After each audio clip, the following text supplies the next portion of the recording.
Now move on to keynote address from the Honourable Joel Fitzgibbon, Shadow Minister for Agriculture, Fisheries and Forestry. Joel was first elected to the House of Representatives in March of 1996. During his 20 years as the member for Hunter, Mr Fitzgibbon has held a number of shadow ministerial positions, including mining, energy and forestry, defence, assistant treasurer, banking and financial services, small business and competition, and tourism. In government, Joel served as Minister for Defence and Minister for Agriculture, Fisheries and Forestry.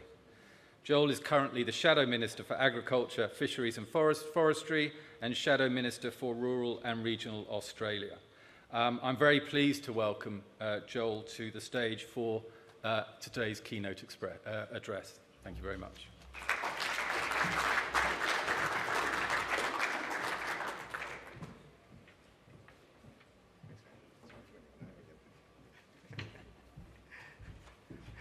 Thanks, Peter.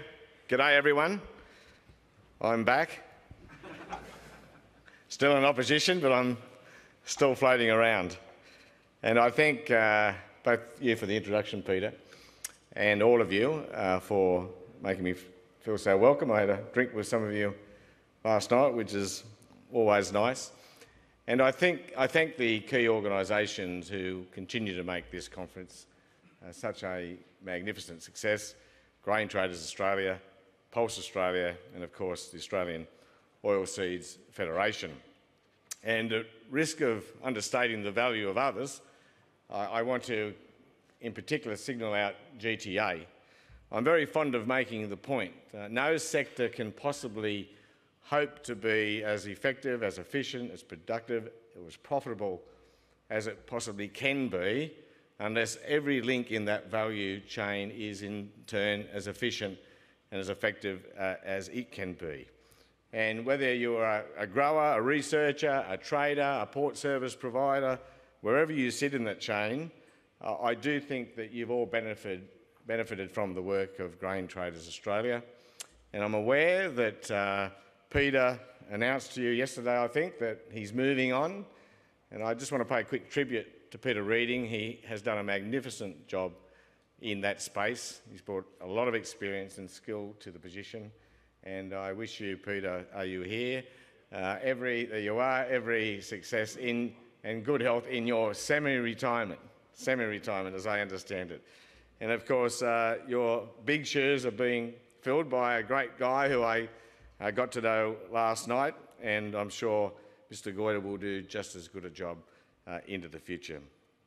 Full marks also go to all the sponsors, without whom, of course, the conference could not possibly be such a great success, and I thank them all too. Now, I've done it before here, and I'm just going to ask you to sort of indulge me just for a moment while I do it again. I'm going to remind you that this conference was my first outing as Agriculture Minister in 2013. It was a pretty big event for me because it's a big conference, and I was the new boy on a very steep learning curve in agriculture. Took questions regardless and couldn't answer one of them. I've never forgotten that, but that was okay. But I wish I got that. If anyone wants to ask me that same question today, by the way, I've got a really good answer for it 5 years on. But I can state from experience that being here is a wonderful opportunity for a minister. And David Littleproud should have been here today. I can't resist the temptation. But I will see him, I hope, on Q&A on Monday night. So I trust you'll all be watching while David and I go head-to-head on agriculture and regional policy. Now, back then when I introduced myself, back in 2013, I thought I'd better sort of tell you who I am in a policy sense, and I said that I'm a person who believes in the market, but also believes that where market failure is obvious and present, then I also believe in government intervention where it's warranted, and I continue to believe in those two things. I'm 5 years older and 5 years more experience in the agriculture sector, but I've remained a believer in those views. I believe in evidence-based policy. I believe in the Keynesian approach, and that will always be my approach. Now, given it's an anniversary of sorts for me, 5 years, I thought last night, I was reflecting last night, my time in the agriculture portfolio, because 5 years is beyond the average. Not too many people stay in a portfolio that long. Many have stayed longer, but on average, it's more like a 3-year cycle, which coincides with the political cycle. So it's a long time. So I was reflecting on what's taken place from a government or policy perspective in that time. And I quickly came up with 8 points, which I think were the most relevant. I might have missed one. You'll pick me up if I have, I'm sure. But these are the points I jotted down.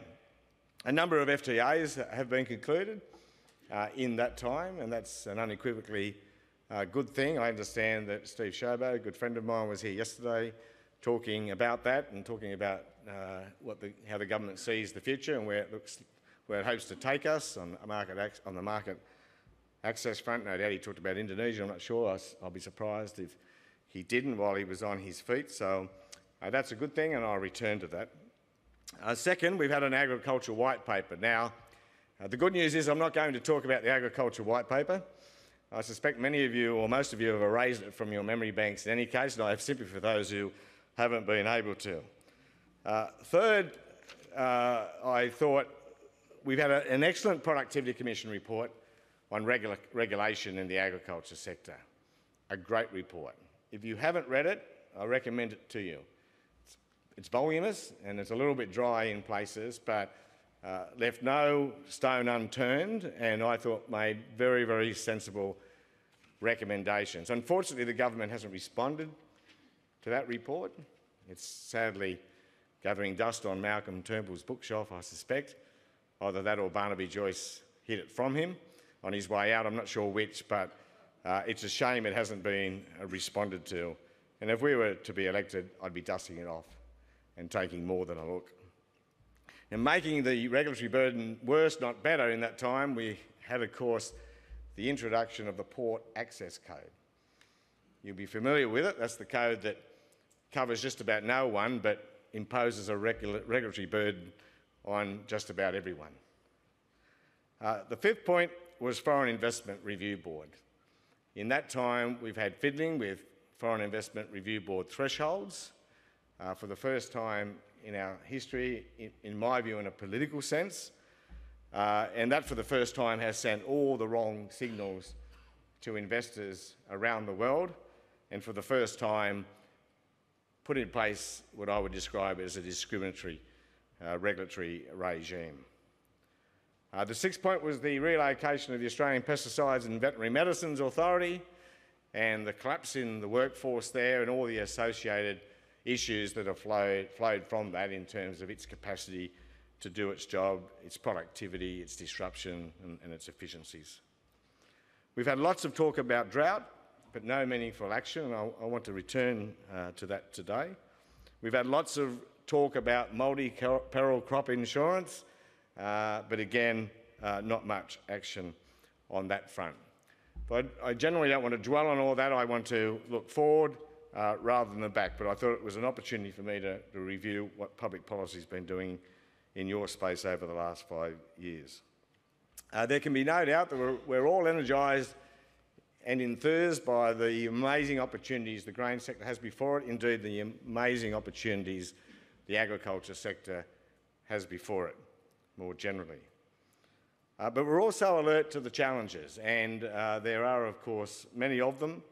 I quickly wrote down climate, biosecurity, land management, distance, capital, innovation, further barriers to trade, product market development, and new and emerging competition. And on this point, I note the theme of this year's conference, and I think it's a most appropriate scheme.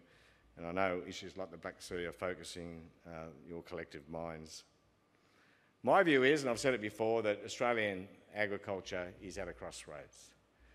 We can stay on the same path to moderate success into the future, or we can take the high-value road to a more prosperous outcome.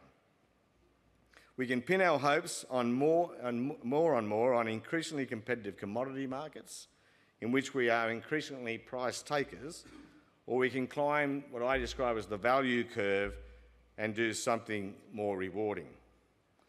Either way, of course, the rewards won't come without lots of hard work by all of us. And they certainly won't come if we don't do at least 4 things. First, think about our natural resources use and their allocation.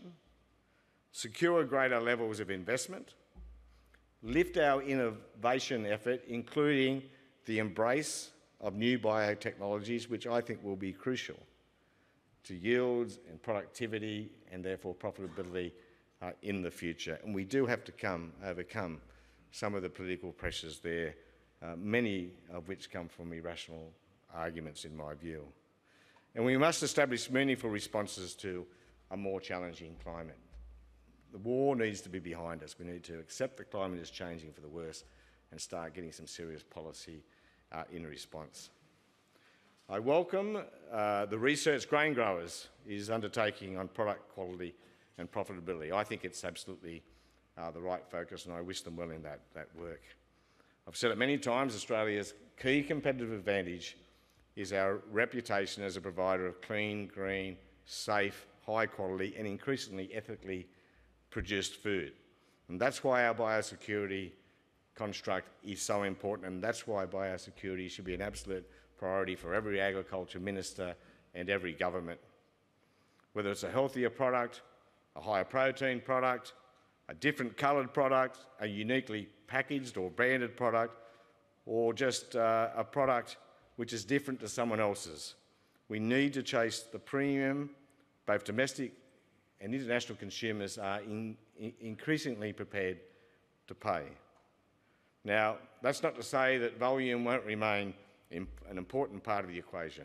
Of course it will be, and given that the grain sector exports about 70% of everything it produces, I know I don't have to say that to you as a group. But our production volumes are limited by the extent of our natural, labour and capital resources. How many people can Australia feed? And in the absence of significant technological change, and it could come and it could be in the form of biotechnologies. But in its absence, we can only increase profitability relying on volume so far. We can only grow so much. So we must strive towards lifting revenue per unit sold. But there's another point. It's also hard to imagine farm returns rising markedly in increasingly competitive global commodity markets. And there is new and emerging competition. And given the threat of trade wars, we really do need to ask ourselves, what insurance policy do we have to counter the rise of protectionism across the globe? We talk a lot about free trade deals, a lot about market access, but what if it gets worse, not better? And what if that dynamic is completely outside the control of the Australian government? Now, none of that's to say that we can't raise productivity and profitability in commodities production. Of course we can, and we must, and we will. But government does certainly have a role to play in doing that by improving market access wherever we can, by guaranteeing appropriate levels of public investment in research and innovation, road, rail and telecommunications infrastructure. And on the market access front and in the current environment, much more needs to be done outside our fears of what happens outside our control. And I'm very fond of reminding people that while free trade agreements are a great thing, they do no more than level the playing field. And on that level playing field, we need still to be competitive. They are no guarantee of success. We need to keep that in mind. And of course, to suggest otherwise would simply breed complacency, and as you all know, in any human endeavour, complacency is death. It's also important for government to send the right signals on return to foreign investment. It is so critical to us. And I've quoted here before the 2012, it's getting a bit old now, but the ANZ Greening Pastures report, which highlighted for us just how desperately we need additional capital, and reminds us that as a population of 25 million people and limited sailings, by necessity, that investment will come from foreign sources. So our language, attitude and rules around these things must be clear, concise, consistent and non-discriminatory. Our potential investors, make no doubt about it, are watching and listening very, very closely. We can't afford to pay the populist line, the game, and appeal to the wrong people, listening in our domestic audiences. We need to work together as political and industry leaders to persuade people, to put people's minds at rest that foreign investment is okay, no matter what its source. We all have a responsibility to do so, and of course I add, reluctantly, including Chinese investment. Fiddling with Foreign Investment Review Board thresholds just send the opposite signals, both to our investors and to our domestic audience, and it's counterproductive, and that sort of fiddling, in my view, has to stop. Offending our largest trading partner with reckless language here in Australia doesn't help the cause too much either, and that needs to stop, and it needs to stop immediately. Now, we live and work on the driest inhabited continent in the world. That's an incontestable fact. We have limited and depleting stock of soil resources and, of course, water resources. We cannot achieve our aspirations for Australia's agriculture sector without deeper and more meaningful focuses on our natural resource base. Now, I'm aware that GRDC and others are already doing a lot of good work in the natural resource management space, and I applaud them. GRD's extension efforts have been and will no doubt remain substantial, and I've noted that, and indeed I submit they're on-the-ground education projects and their ever-popular grow notes as Exhibit A and B. They're good work, and there's plenty more of those to talk about. And we know we're not completely failing when the grain sector and the grain sheep sector, between them, have $3 billion at the end of the June quarter, $3 billion of money in farm management deposit scheme accounts. That's good news. And the agriculture sector, more broadly, $6 billion under investment. So something good and right is happening out there. We're not failing. But when we find ourselves transporting grains from the western side of the continent to the eastern side of the continent, and we're seeing cattle dying on our news screens every night, and we see farmers increasingly dependent on welfare, we must come to the conclusion that more needs to be done. Now, the climate is changing and becoming more challenging. Our natural resource base, as I said, is shrinking. Too many farm enterprises are shifting from the marginal column to the unviable column, and we need to act, and we need to act with some urgency. In fact, we must urgently do at least two things. There are many other things, but two basic things. The first thing we need to do is renew the intergovernmental agreement on climate change and restore the COAG process. Many of you will be aware that in an historical agreement back in 2013, having had discussions from 2008, and with the support of both the major political parties and key farm groups, including the NFF, the parties, the Commonwealth and the states, agreed to throw all the old exceptional circumstances drought policies out the window, rightfully so, and to start working on something new. And they came up with 5 key objectives to further progress over the 5-year period of that intergovernmental agreement. Now, the COAG committee was the Standing Council on Primary Industries. It was the key COAG committee. Well, just after the 2013 election, the Abbott government abolished it. Barnaby Joyce said, "We don't need it," and he was wrong. Now, that intergovernmental agreement expired last month. I know it was July 1 or the end of July, one or the other, it's gone. And it hasn't been progressed, and it hasn't been revisited. Now, it's a simple fact that the Commonwealth will only meet its aspirations on drought policy. It will only develop meaningful and appropriate drought policy if it's working in collaboration with the states. I mean, after all, the states are, constitutionally speaking, the dominant managers of land and land law in this country. So working with them matters. And that's why the 5th objective of those 5 objectives under the IGA was this, and I quote it to you, to provide a framework of jurisdictions' responses to needs during drought periods, In other words, as we further develop the drought policy over the 5 years, we work out exactly who's got responsibility for doing what. And it's pretty important. We don't want to overlap. We don't want policies inconsistent with one another, etc.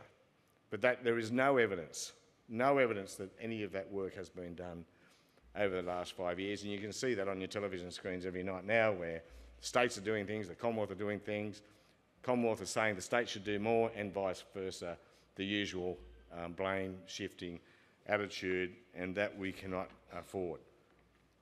The first of those 5 key objectives takes me to my second matter of urgency, and that is climate adaptation and best practice sustainable farming methods.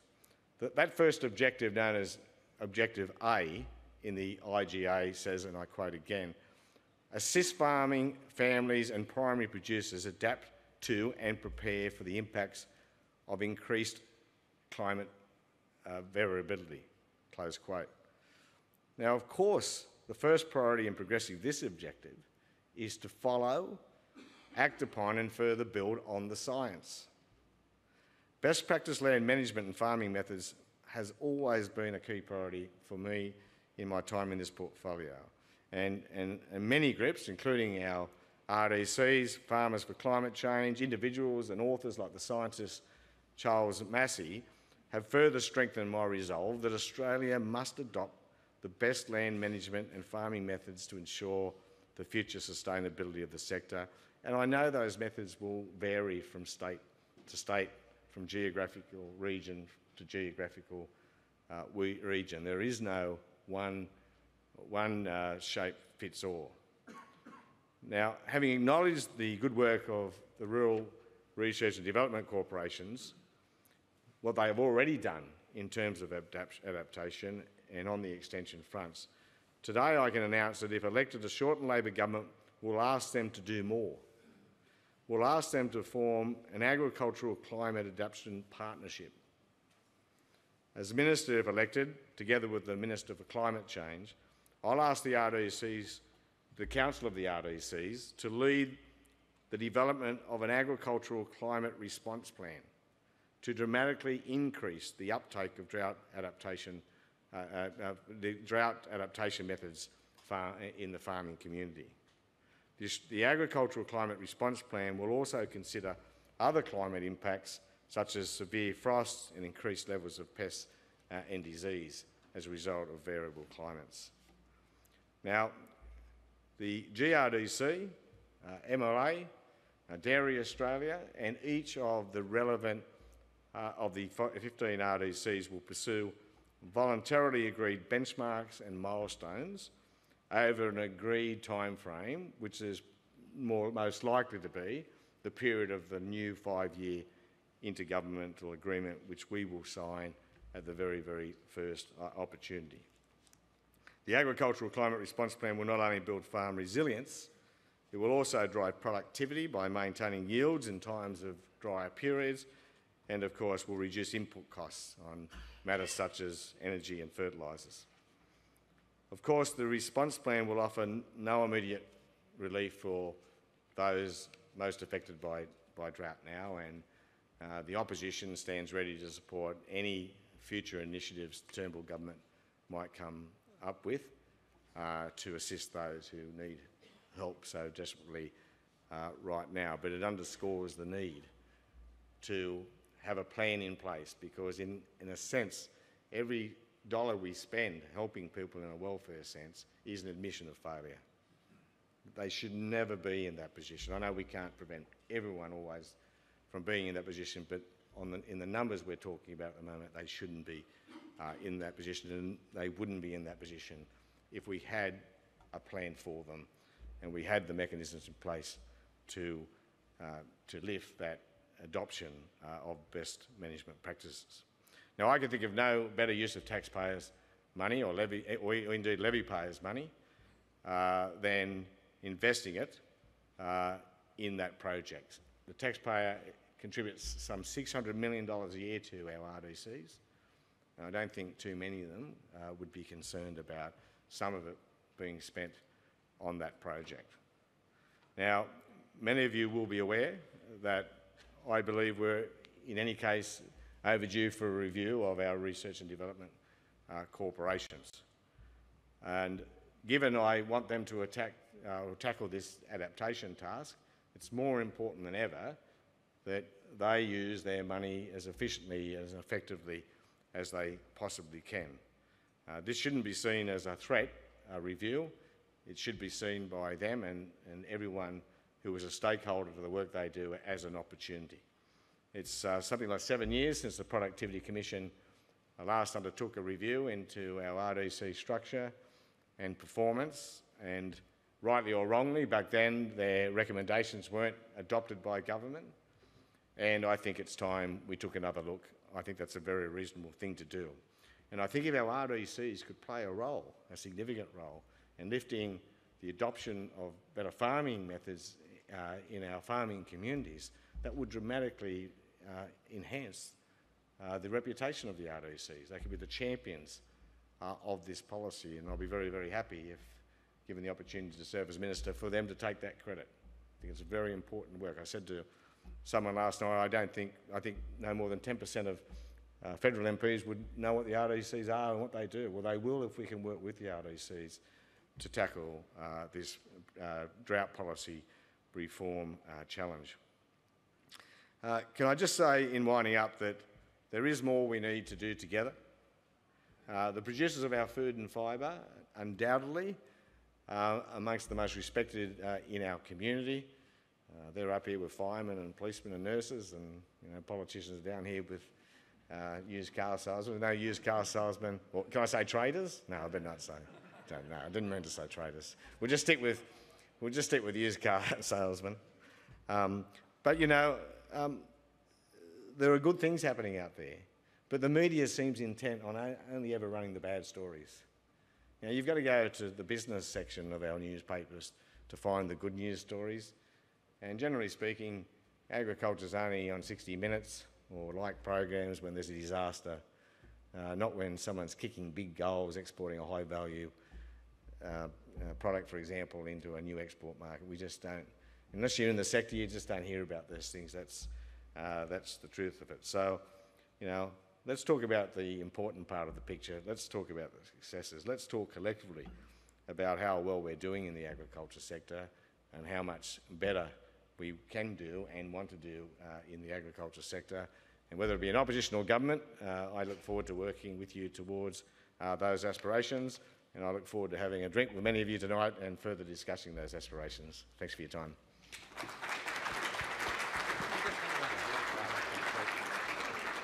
Thanks very much, Joel. I'm sure there are quite a few questions out there that want to be asked. We do have some roaming microphones. Rosemary has one at the back. If anyone would like to ask a question following Joel's talk, please raise your hand and introduce yourselves, please. Okay, well, I'll kick off a question. I do have one question for you, Joel. Thanks very much for your talk. Bit of a general one, and we'd probably need another microphone up here as well. Can I borrow that one? Thank you very much. Bit general, but you may be able to cut to the chase. Decade on since deregulation of the grains industry. How do you think it's gone? I'll stand back up. Well, I think it's gone very well by any measure, and it was a difficult transition period. But I think, again, on any measure, the sector's doing well, and I can't say more than I said in my contribution. I just think we need to think very deeply about both the opportunities and challenges ahead, and how to ensure that we make the most of them. And I think for most, I'm sure there are at least some in this room weren't even around for the deregulation debate, and that's what I find in society generally. We can tend to dwell on things that many people have no memory of in this day and age. So I think on every measure the sector's in good shape, but complacency, as I said, is death, and we don't have a moment to lose. And again, I do believe very, very strongly that we need to focus more on value and not so much on volume. Oh, there's a question here. I'm very conscious, by the way, too, that we talk about the grain sector, but success is not consistent across the continent either. Some of them doing it tougher than others, particularly with respect to the drought. So, again, not a moment to lose. Thank you, Joel, for your address. Richard Dickman from Bayer. So I appreciated very much your comments about breeding technology, innovation. You know well that we're in the throes of merging with Monsanto, and that's critical for us. You know, our merger is very much based on increasing the rate of innovation. At the same time, no doubt you're aware of the recent decisions in Europe, which are very negative around some of those new technologies, and it really underlines for us that we've got a challenge, scientifically based as they are, to convince our trading partners, to convince sometimes our own community about that. Do you have any suggestions for us as a company, as an industry, bioscience industry, as more globally as an industry? What would you like us to do to allow you to maintain the political momentum and support you in that position? Yeah, look, like in any endeavour, there are short-term and long-term approaches, aren't they? Yeah, it's very sad for me that sometimes, or too often, people like to play the man, not the ball, and many companies, you know, in the biotechnology space in particular, are demonised, and all sorts of allegations become abundant in our community. And you've got to have a good PR machine, and you've got to sell your message more forcefully. And you are global players, and it looks like you have a lot to do in other places, including Europe. And in that sense, if you want to look at it in a pessimistic way, you know, people like me or governments in Australia have limited capacity to influence that conversation, but we do need to try. I think in the longer term, again, it's like many other facets of our society, we need to get to the young. And you know, one of the reasons we have such a workforce problem in agriculture is that we've lost that connection between food and people. You know, kids in our capital cities don't know where their food comes from. You know, the old adage, they think milk comes out of a carton. And until we rebuild that connection, we're not really going to get a better understanding of our food production systems or young people keen to work in what are now very rewarding jobs in the agriculture sector. And in biotechnology, or indeed chemicals, we need the next generation to have a less prejudiced view about these things than maybe the current generation has. Our current generation remembers terrible things happening in our world because of human ignorance that have badly impacted on things. People on the thalidomide, for example, we all remember thalidomide. We like to think that couldn't happen today or something like it. So older generations have a memory of the mistakes. Oh, they thought that was going to do no harm, but look what happened. And they expect there's going to be a repeat of that. I think we need to start right down below in our primary schools, teaching them more about food production, more about the science behind food, and more about these technologies, which for them will become the norm. Can I use as an example the new technologies in plant-based steaks, beef? Now, you and I, because we're old blokes, we look at those plant-based steaks and we go, not too sure about that. I don't know what they had to modify it or do to make that look just like and taste like a steak and smell like a steak. But the younger generation will be different. I mean, if that technology advances, that will just be the normal for them and they won't question it. So short and long term, you need to lift your game on the PR front, I'm sorry. I know you're trying. You need to be quick on the science and to rebut the bullshit, if I can call it that, where people are, you know, putting out misleading and wrong information. But we've got to get to the next generation, and hopefully we won't even be having that debate. And look, sometimes adversity brings strength, and I don't accept that we can never have a food security problem in this country. I don't say that in a scaremongering sense, but we currently feed about 60 million people. Will we always be able to do that with our limited natural resource base and a changing climate? I don't know. Will we be able to feed the 40 million people who will live here by 2050? I don't know. But people have to have an understanding of that. And if we don't embrace innovation, well, the question will remain. Thanks very much. Any other final questions? Yeah, Pat. Sorry, Pat, you're not allowed to ask one. G'day, Joel. Pat O'Shaughnessy, Grain Trade Australia. You mentioned that conference 5 years ago and someone asked you a question. So what is the answer to test weight? No, it wasn't test weight. We did have I did make the point last night over a meal that test weight seemed to be the only issue in town that first year I came here, and to be honest, I didn't have a clue even what it was, let alone to answer a question. So I do know, I think, but it wasn't test weight. It was about the re-registration of chemicals, and with the APVMA, and I didn't have a clue. I'm not even sure whether I knew what the APVMA was then, because I'd only been in the job about a week. But we fixed that. So the question was about the mandatory requirement for all chemicals to be re-registered. And I don't mind saying it was a Labor initiative. It was done in good spirit, good faith. But I think it was wrongly placed. And after their election, the Abbott government repealed that requirement. And with my great powers of persuasion, the opposition supported the repeal. Thanks very much. Okay, thanks very much, Shadow Minister Joel. Thanks very much for your time. Really good. Cheers.